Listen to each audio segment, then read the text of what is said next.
Hello, everybody, and thank you for joining us today. I'm very excited for our next guest who will be speaking about her research in mental imagery. Her name is Dr. Ilona Kovács, and let me welcome her to the stage. Thanks for joining us today. Hi, everyone. Hi. It's really an honor to be here. Can't wait to present my lecture. Thank you so much. So we'll have about 20 minutes for you to run through a presentation on the research you've done and your findings, and we'll follow that up with a discussion. So anyone who's watching, if you have any questions throughout the presentation, feel free to add them there in the YouTube comment section, and we'll get to them after the presentation. So I guess without any further ado, Ilona, if you want to add your presentation to the screen there. Yes, thank you. Let me share my presentation with you. Just a second.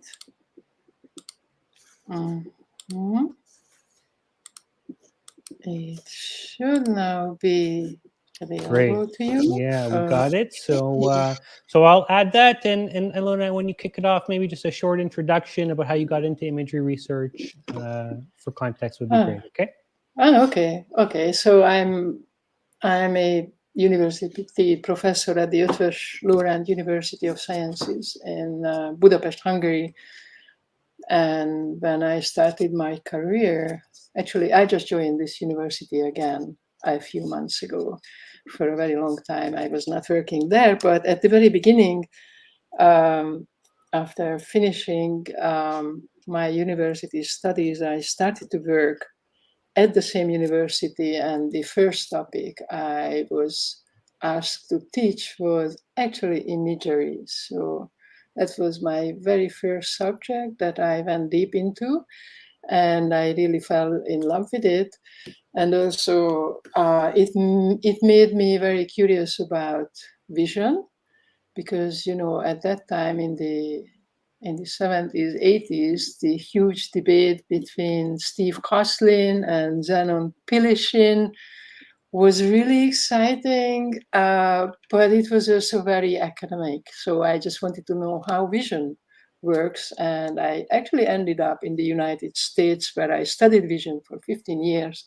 And then I returned to Hungary and then worked on many different things, among those sleep and learning and human development and so on, until one day Erzsébet Gulyás showed up, who is probably here among us listening today.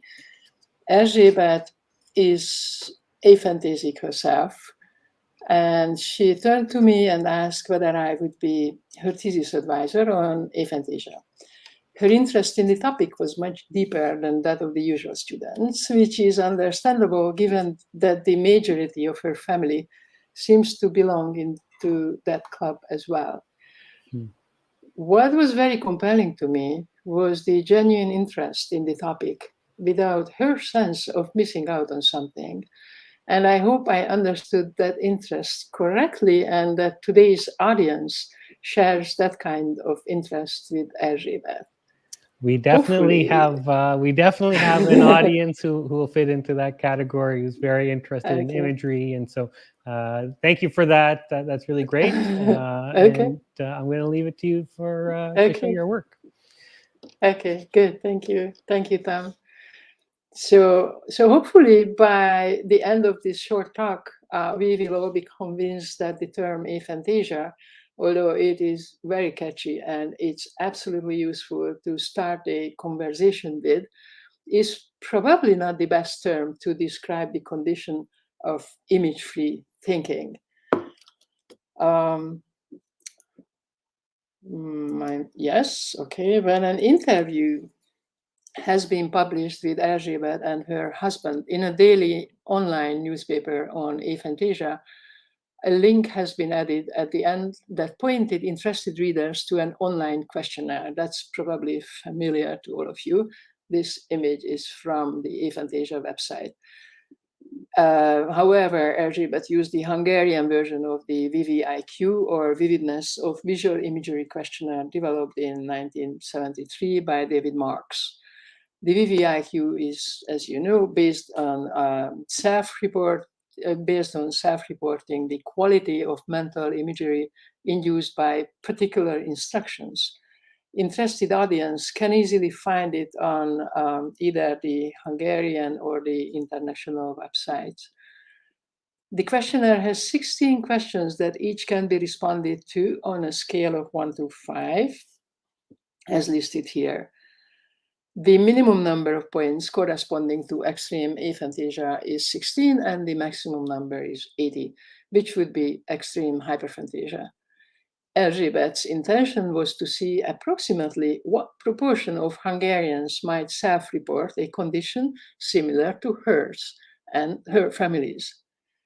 In other words, she was curious about the prevalence of aphantasia in the general population. Prevalence estimates are important both in clinical and basic science, and naturally, people with the condition would also like to know how many others are out there with the same condition. However, prevalence estimates might very easily be inconsistent, and they depend on the design of data collection at a great extent. Randomly sampling the population might be a reasonable design, since with a large enough sample, the chances are high that the composition of the sample and the entire population will be the same. Composition in what sense, you might ask? For example, age, gender, level and type of education, socioeconomic status, just to name a few. These factors might each have an effect on the condition itself. Therefore, they might impact the prevalence estimations as well. If, for example, we are only looking at the prevalence of aphantasia in the well-educated and probably somewhat affected population that is interested enough to read an article on aphantasia and even to fill out the questionnaire, we might end up with a distorted sample that is not representative of the entire population, and this will lead to an overestimated prevalence rate. Up to date, I'm actually not aware of any study that carried out aphantasia prevalence estimations based on a representative sample. And that actually holds for Erzsébet's study, even if she had more than 2,000 people filling out the VVIQ. Obviously, based on this particular data set with over 2,000 responses from people of all ages, and with an assumed amplified interest in the topic, it would not be wise to say that we now have the prevalence rate of aphantasia in Hungary. On the other hand, the data set is still interesting enough to analyze, and this is exactly what we have just started. We have started just about the time the COVID pandemic started to keep us at home. In addition to Erzsébet and myself, with interested students and colleagues, we formed a Friday evenings group that have been meeting online every week, actually at exactly the current time at 4 o'clock in the afternoon. You can be certain that these people are very motivated to understand the aphantasia. Otherwise, why would they spend their Friday evenings with a meeting? So we looked at these online collected VVIQ data and actually found something that has not been known before. When we grouped people into 10-year-wide age groups and plotted the average VVIQ points for each age group, a completely and unbelievable perfect declining curve showed up. The tiny green dots represent the fitted curve, which is a power trend line, indicating that age-related changes are greater at higher VVIQ scores and lower ages, of course, and become gradually smaller. The perfect power curve is actually the dream of an experimenter. It is almost too nice to believe, but it seems to be real. In addition, the small black boxes representing effect sizes, that is the amount of difference between neighboring age groups, express the same tendency. On one hand, we are not aware of earlier studies describing a declining tendency of imagery vividness, and on the other hand, we would like to know what is behind this characteristic curve. Is it because the proportion of people with vivid imagery is decreasing, or perhaps because the proportion of aphantasic individuals is increasing? To answer this question, we divided the 80 points range of the VVIQ into 4 ranges. We call participants in the 75 to 80 points range hyperphantasic, those in the 40 to 74 range high intermediate imagery vividness, those in the 20 to 47 range low intermediate imagery vividness, and those in the 16 to 19 range aphantasic participants. 14-year-old participants, if you look at this nice colorful graph, seem to stand out. 17% of this participant pool self-reported hyperphantasia, and 73% were in the high intermediate range. Hyperphantasia decreases to 7% in the oldest age group, and there is a declining proportion of hyperphantasics in between. There are no self-reported aphantasics among 14-year-olds, while 20% report aphantasia in the oldest group. To conclude, it seems that while hyperphantasia and high intermediate imagery vividness are obviously on the decline with age, the proportion of aphantasic individuals and those with low intermediate imagery vividness seem to increase with age. Now, that's not in our paper, but I would like to add that there is a challenging alternative interpretation of these data. It might well be that perhaps these older individuals just simply tend to score themselves lower, but their vividness maybe is not even changing. While this might be actually debated, I believe we have some evidence, at least, against this interpretation. The adolescent participants in our study, in addition to filling out the questionnaire, also underwent an objective measurement of the biological age. We assessed the bone age by an ultrasonic device. Bone age and chronological age do not necessarily match in teenagers. Take, for example, the 13-year chronological age group into consideration in this figure in the left panel. The upper disk represents those with more advanced bone age or biological age, therefore accelerated maturation. The middle disk stands for those with the same bone and chronological ages. And the rainbow disk in the bottom represents those with bone age that is lower than the chronological age. Therefore, these are those adolescents who are maturing slower than average. So they are all 13-year-olds, right? But the bone maturity or biological age is different. Interestingly, there seems to be a reverse relationship between maturity and imagery vividness. The more mature an individual is within the same age group, the lower the VVIQ score tends to be. Therefore, chronological age in itself does not explain the whole story.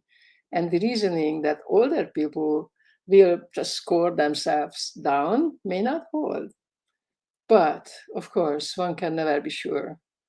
A very serious critic can still say that perhaps as people mature, they tend to rate lower. And this is a never-ending story. It is obvious that one needs good experimental techniques, more objective measurements to safely answer questions on that issue. Although imagery will always be the most subjective phenomenon, trying to escape objective measurements just as Schrödinger's cat. If people are interested, I can show some of our newly developed methods to make imagery vividness measurable after this short talk, in case there will be questions with respect to that. I will show them, but not yet. Turning back to the prevalence issue, I mentioned gender as a potential factor to be considered. In our analysis, females tend to have higher self-reported imagery vividness scores, while age-related vividness deterioration seems to be faster in males. The differences between the two sexes are substantial in the 25 and in the 45-year-old groups. This is really interesting in itself, and also indicates that a good prevalence study should be representative for gender. And finally, let me show you the prevalence rates within age groups and genders that we have found. The columns show the percentage of people in the actual group who score themselves below 20 points on the VVIQ. Teenagers are not shown since there was no aphantasic among them. These numbers are pretty high. However, as I mentioned, the responders were not chosen from randomly from the population. These are the people, except for the teens actually, whose eye was caught on the title of the article in the newspaper and probably attracting a larger number of aphantasics than it would have occurred in a representative sample. Although the absolute numbers are not realistic, probably, the increasing tendency of aphantasia prevalence with age seems clear. And of course, it has also been clearly shown in the graph presenting basically the prevalence of different vividness bands before. Let me bring this prevalence issue back again and ask, can we rely on databases that have an age-biased cohort of, let's say, only college students in this respect? Or on studies that do not include teens and kids or old folks? No, it doesn't seem to be okay to disregard age and provide prevalence rates based on only very narrow age groups. If one only has data on 20-25-year-olds, it needs to be added that the prevalence rate only holds for them. So I would say that at the moment, we do not exactly know what percentage of the population is affected. However, I would still like to draw attention to the discovered tendency of imagery vividness. Here we generated a hypothetical developmental trend of vividness. In this framework, while children are expected to fall within the hyperphantasic range, adults are predicted to have less vivid imagery both on average and in terms of absolute vividness. Adolescents should fall in between. The prevalence of developmental aphantasia is expected to increase with age. And that brings us to the most interesting issue of different types of aphantasia. I know that there are already a few comments coming from the audience pointing out that the vividness has not been lost over the years, and as far as they can remember, it has always been on the low side or even non-existent. And it may well be that they have a different type of aphantasia than those older people in our sample. It might be more determined, perhaps genetically, and less affected by experience or maturation. But how could we figure out what is behind all these differences? Well, as a really very bad reductionist scientist, I believe we might get closer to the issue by investigating the neural background of different types of aphantasia. I know that the current view is that visual imagery is like a weak perceptual image. It is like a top-down perceptual process, and that neural correlates have mostly been searched for in the visual brain. However, I would like to challenge this view today. Let me start by suggesting that instead of a particular brain area or brain areas, we start thinking in terms of macro-scale functional brain networks.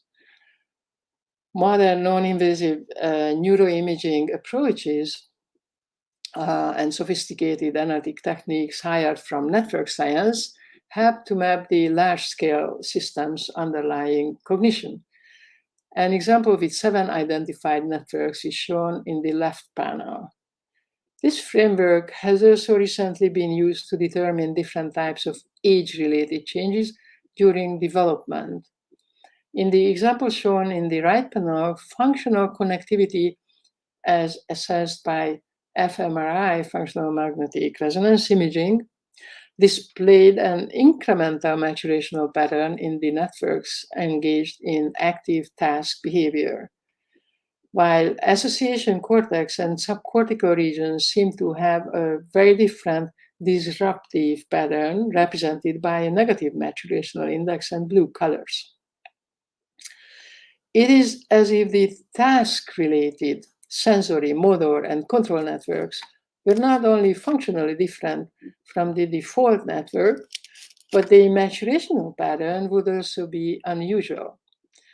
Parts of the default network are also disproportionately expanded relative to other primates, suggesting that they might serve some human-specific function, not just sitting around as default, but being active and essential in human life. So while we are at this complicated figure, let me ask you something with respect to imagery and thinking. Where would you place them in the brain? Would you place them in the task-related network that is continuously dealing with external stimuli and directly organizing external behavior, such as the visual, somatomotor, and attention control salience networks?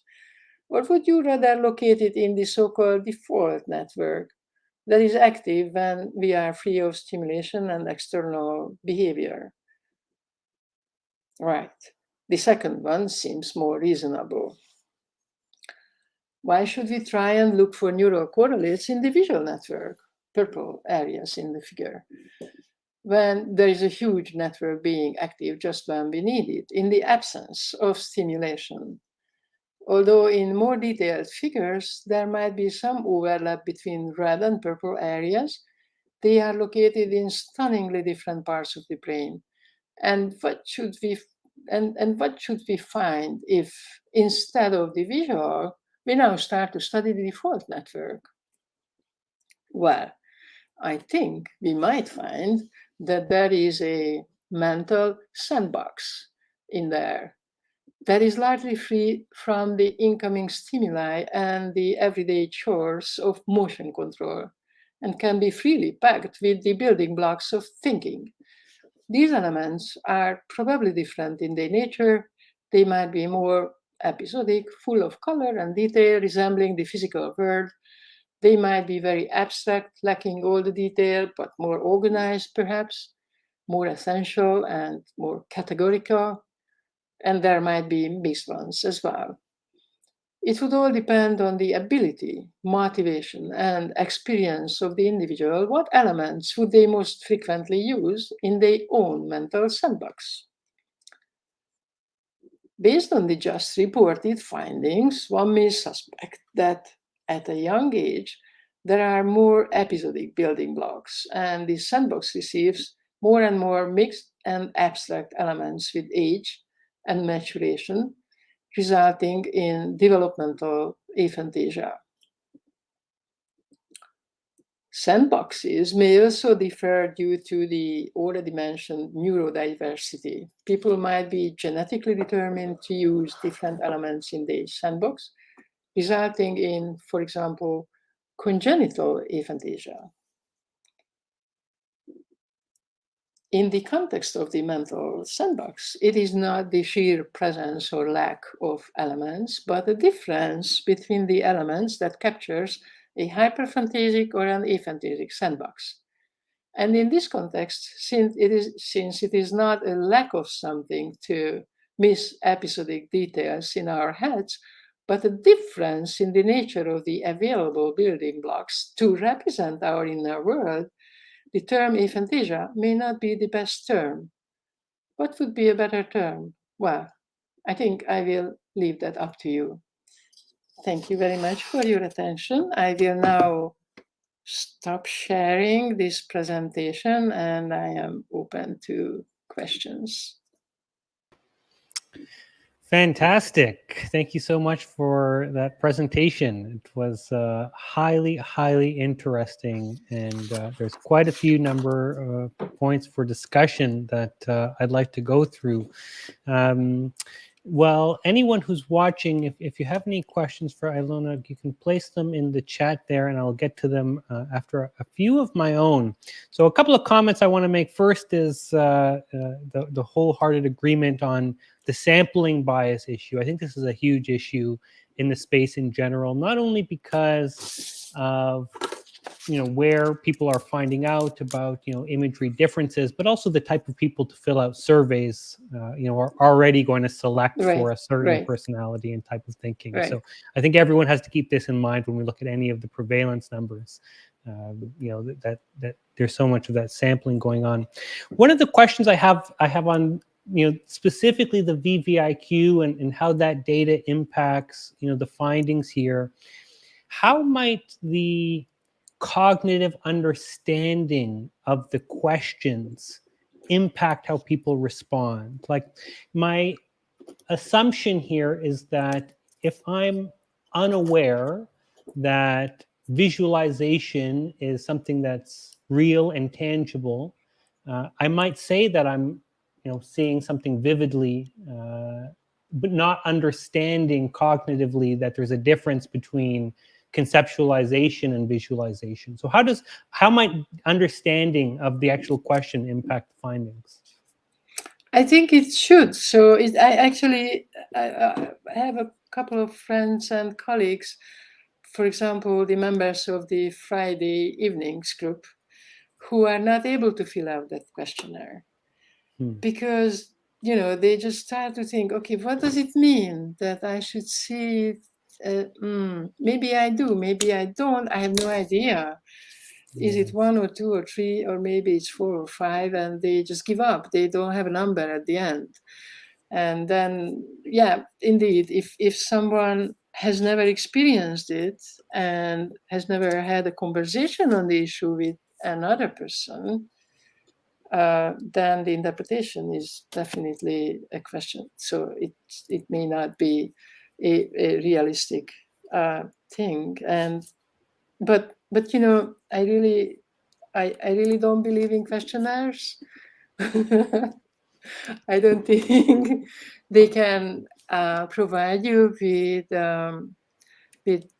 real scientific knowledge. However, questionnaires are excellent in taking the first steps, piloting your thoughts, or just trying to see what's out there, how people tend to do things, just to see the first tendencies. And then if these tendencies are strong enough, then you start thinking about measurements.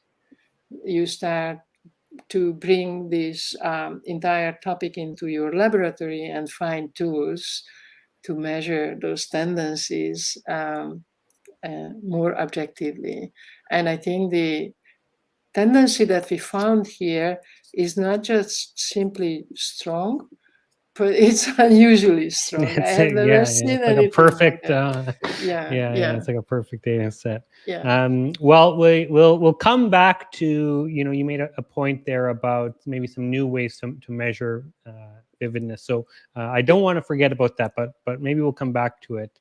I'd love if you could maybe take a few minutes to describe how the biological age measures work. That was a really interesting piece of the findings, that even for people the same age, their biological age, will impact the imagery vividness scores, which counteracts that subjective questionnaire kind of piece. So, how do those tests work? What do they look like? Yeah, so that is also a new thing in basic research. These bone age measurements have been used in clinical fields and in the sports sciences to assess the maturation levels of children and adolescents. It used to be based on X-rays of the hand, of these bones in the hand. And now they have an ultrasound-based version, so it's much safer to use on children. And it's a simple looking device. Of course, the device itself is not simple, but the key places they hand into the machine, and ultrasound goes through these bones, and based on the speed of the waves and so on, and on a number of things, the entered parameters like the actual height of the participant and the parent's height, the end result will be the so-called bone age, which is one type of the measurable biological ages. So it could be based on teeth, it could be based on many other things. This particular one is based on the wrist bones. And there is a morphological change that goes on during adolescence. And this is what can be followed through the measurements. And the particularly interesting thing is that these morphological changes actually follow the hormonal changing during adolescence. So they will be turned on after puberty onset, of course. And we started to measure bone age because we were interested in adolescent development and figured out that adolescents are really very different. If you just take a particular age group, they will be tall and short and mature and immature, within the same age group. And it would be nice to have a clue about the actual maturity level, because puberty onset varies a great deal. So if you have, let's say, an average puberty onset time for girls or boys, which will be later, a plus minus 3 years difference is completely normal. So there might be 6 years difference between two individuals in terms of maturity levels. And you have to sort of consider it, because once puberty starts, it's not only the body that will go through all the changes of becoming an adult, but the brain as well. So it's as if the brain is sort of growing up at the same time as the kid and the skeleton of the kid. So basically, a structural change goes on in the human brain during adolescence, and the timing of the structural change that is followed by functional changes is really different in different individuals. Therefore, it's important to assess bone age, and this is how we got into that. And since we already had a sample of adolescents assessed for bone age, we sent them the questionnaire because we were really curious whether this maturation thing also affects a high-level cognitive thing such as imagery, and it seems to affect it. So that's also a new and interesting finding. And thank you, very interesting. And you think that I guess coincides with the idea of the sandbox and different building blocks being added to the mental sandbox as they go through that puberty phase? Is that the best guess of what's happening? It could be, yes, that that maturation drives the development of the mental sandbox as well. But you always have to take those two things into consideration that I mentioned on the last slide. So you have developmental changes, but there is also a great deal of neurodiversity in addition to maturity levels. So these all need to be taken into account to get some meaningful information on that. But we're ready to do that. So we have all the tools to measure maturity, and hopefully we can get a handle on the different types of aphantasia, developmental versus congenital, in the future. But yeah, so personally, I do believe that the that cognitive development is somehow going that way. So the more episodic, like building blocks in the neurotypical population, will turn into more abstract ones. But if you're born with the ability to work with the more abstract ones from the beginning, then this is what you're going to do. Or if you're hyperphantasic, then you're going to use your episodic ones, and they will not fade as in the neurotypical population. But there is very little experimental knowledge on that so far, because I think the questions have not really been asked yet. Yeah, very, very interesting. Do you think then might a hypothesis be that someone who maybe relies more on the episodic work throughout their life might see less of an effect? Is it like if you don't use it, you lose it type of? Could be, yeah. That could be. I can imagine that if someone is, let's say, born a neurotypical person, neither aphantasic nor hyperphantasic, but the environment is such that they need to rely more on the abstract building blocks, then the episodic kind of blocks will not get into the sandbox, right? So, or they will just get out of the sandbox, and whatever the environment suggests will fill up that box. If the developmental process is such in the human mind that we need to organize our episodic memories more effectively as the years go by, because it's having too many episodic memories and pictures and whatnot in our head, and trying to find them. Well, try to find a picture from 6 years ago in your Google Drive will not be easy unless you give it a name and put it in a folder, which is already abstraction. And you also include, let's say, the year and the months in the name. So you give it some organization, which is at a more abstract level. Then you will be able to find that. And you may be able to get to the picture at the end, but who knows? So I think the use it or lose it is a good idea. It could be tested whether that is true for the mental sandbox. I think the genetic composition is also something that would probably be interesting to test, and all these environmental effects. So if your entire family is photographer, are you going to be forced to put all the episodic elements into your sandbox? Maybe yes. Maybe because you're just surrounded by pictures all the time, you're not going to replace them by more abstract ones. Yeah, very interesting. That other thought that you mentioned around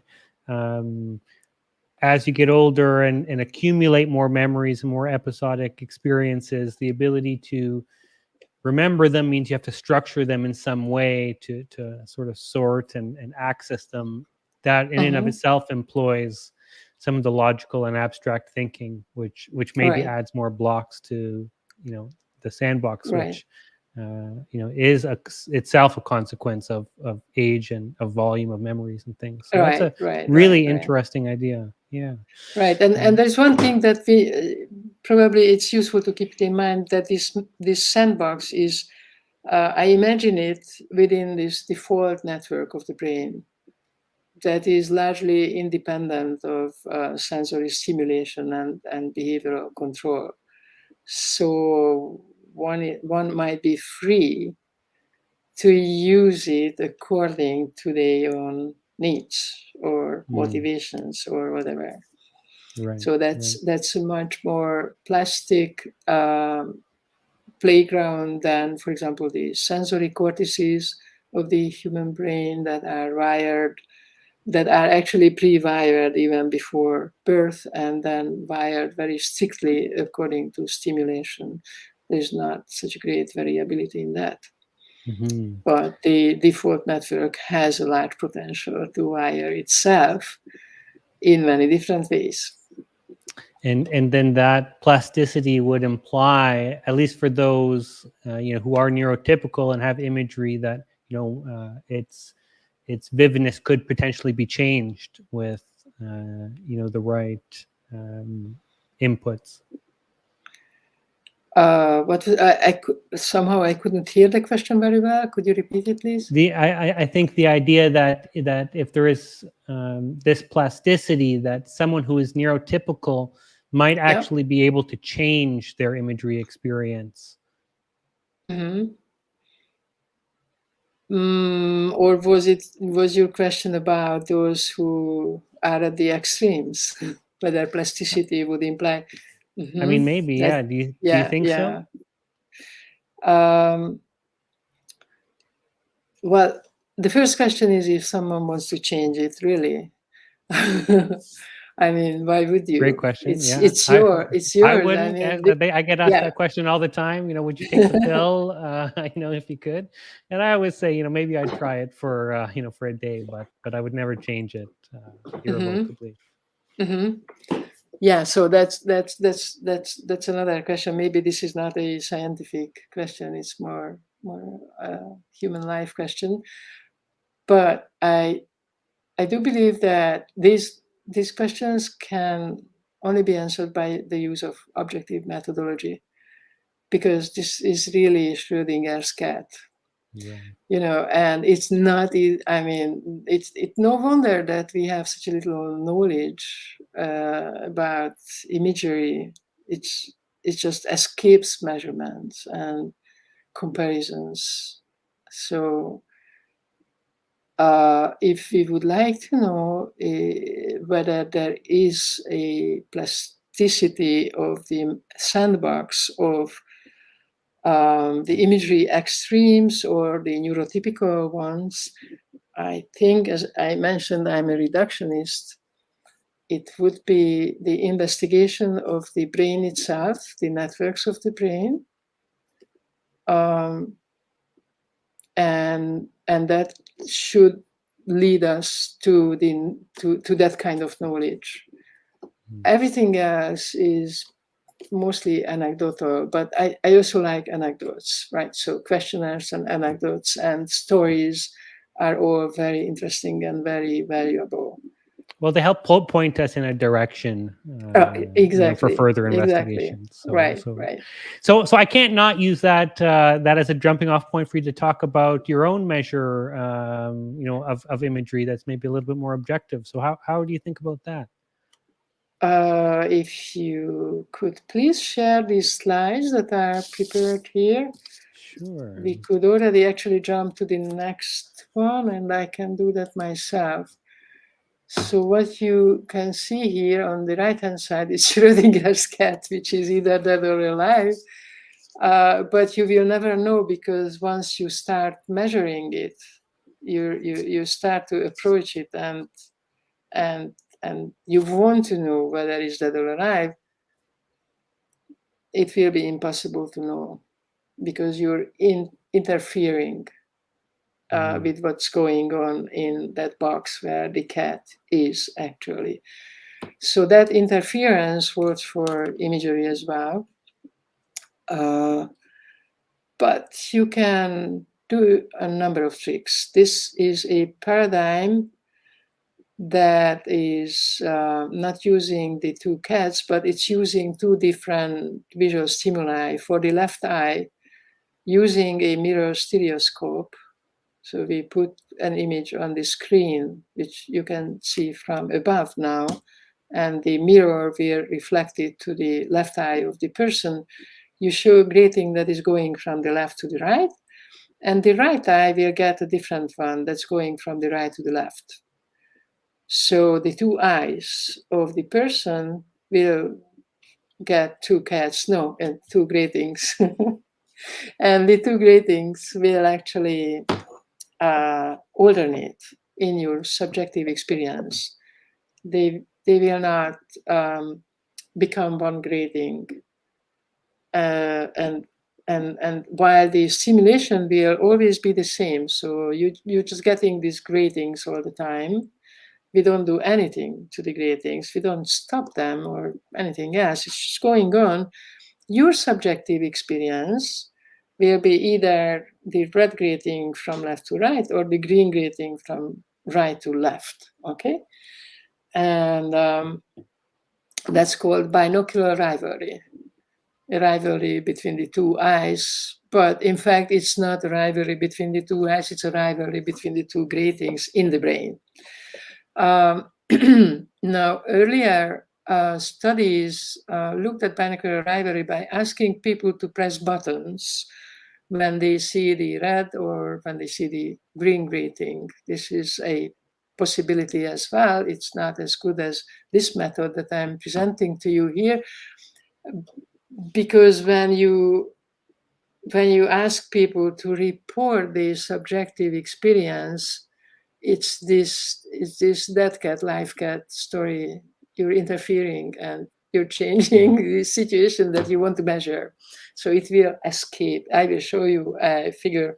That's my next figure to prove that this is actually right. But let me add that to avoid the Schrödinger cat problem, we're not asking people to provide a response, so this is well beyond questionnaires. We're not even asking them what they see at the moment, but based on the eye movements, we can figure it out. Because when the grating is moving from the left to the right, you will follow the movement of the grating with a slow, pursued eye movement, and then it jumps back quickly. So the slow and fast phases will have particular directions, and for the other grating, it will be just the opposite. And here we have an eye tracker that can follow these movements. It's called optokinetic nystagmus. When you're sitting on a train and looking at the trees, your eye is doing the same thing. Slow and fast tracking of the trees. And based on the directions of the slow and fast phases, we can figure out whether you're experiencing the red or the green grating, okay? Now, here is a picture that shows that it does matter whether you ask people to press those buttons or not. On the left-hand side, that's a report case. This is a human brain, and we're looking at activities in response to the binocular rivalry stimulus, And on the left-hand side, these are all the brain areas that are active when you're responding. On the right-hand side, these are the brain areas in the no report paradigm. And you can see the difference. So when you're actually looking for neurocorrelates, that does matter. So it's half of the brain or just particular parts of the cortical network that you're seeing. So we're using a no report paradigm.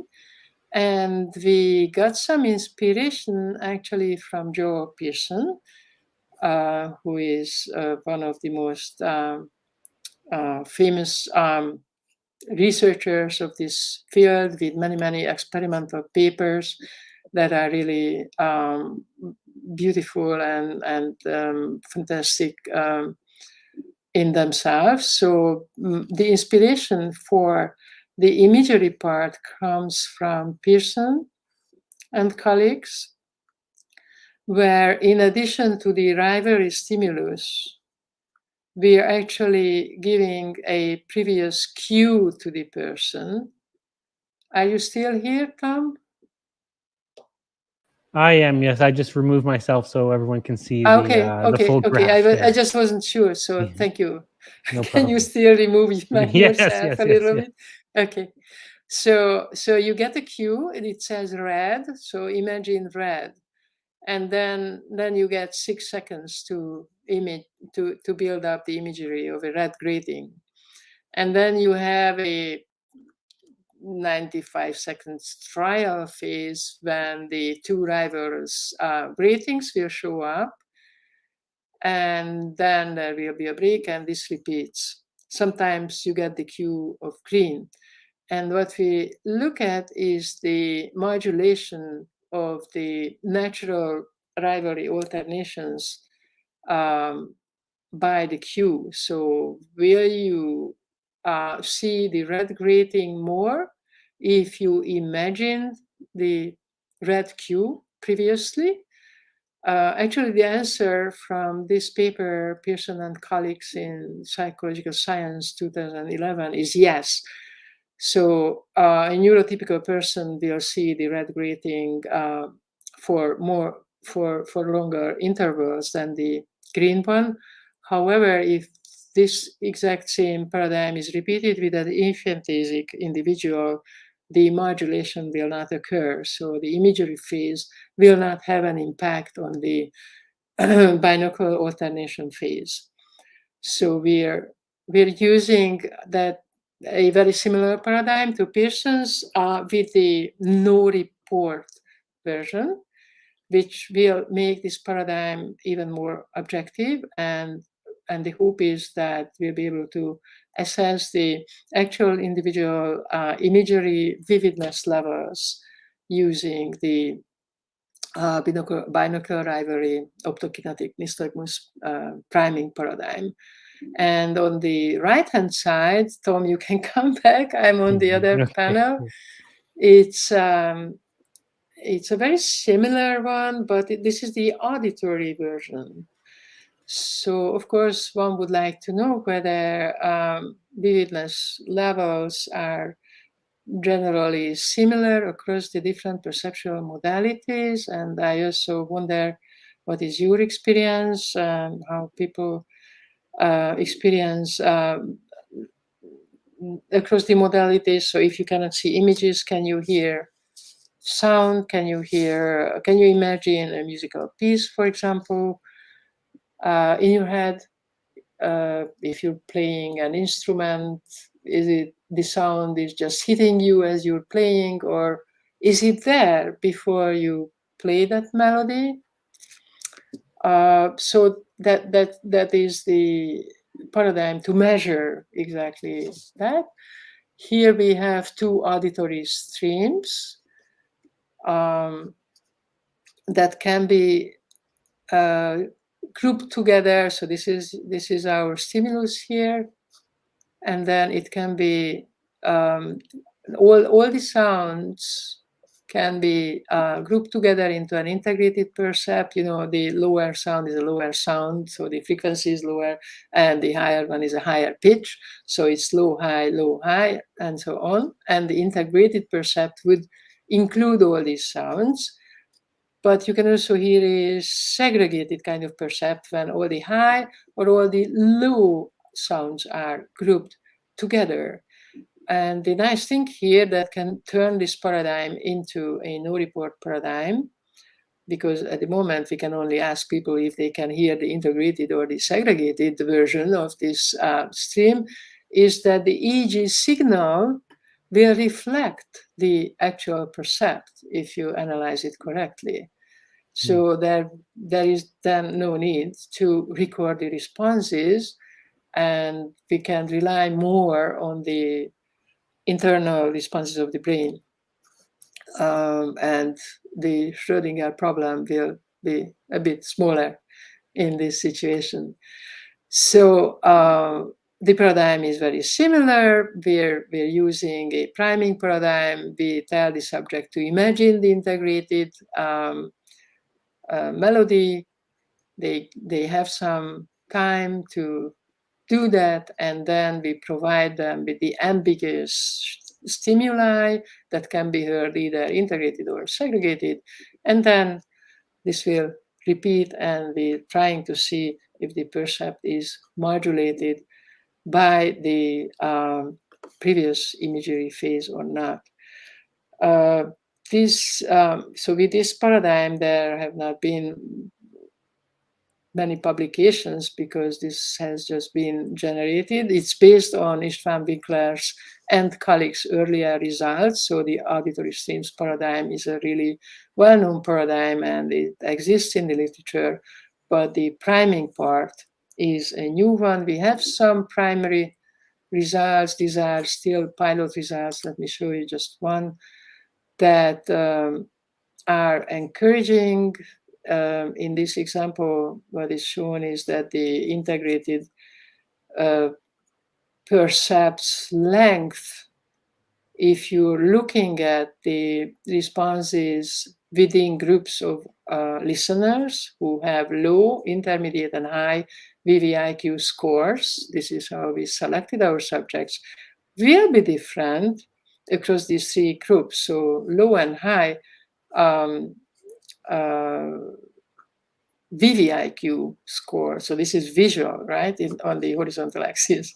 The three groups are based on the visual vividness. Will provide us with different results on the auditory streams priming paradigm. Now, I'm not saying that we completely understand this result, but the purpose was to see if there would be any differences between these three groups at all.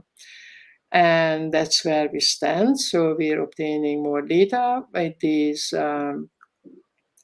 two paradigms. And the hope is that we can then, of course, look at the correlation between the questionnaire results and the measured vividness results.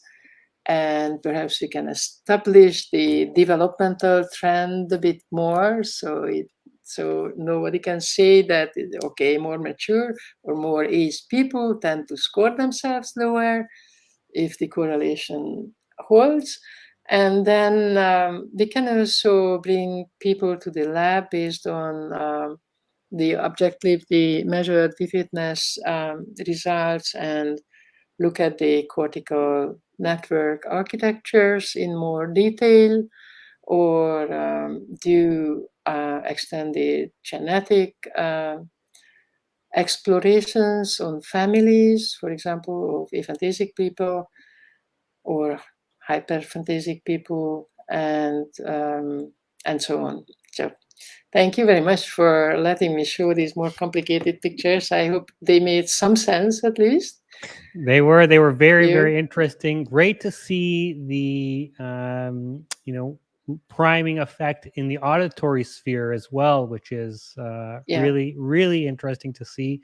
I myself, like many, I think in the Aphantasia network, are multisensory aphantasic, and so, but not all of them. And so seeing, that difference, is something that's of a high interest to many.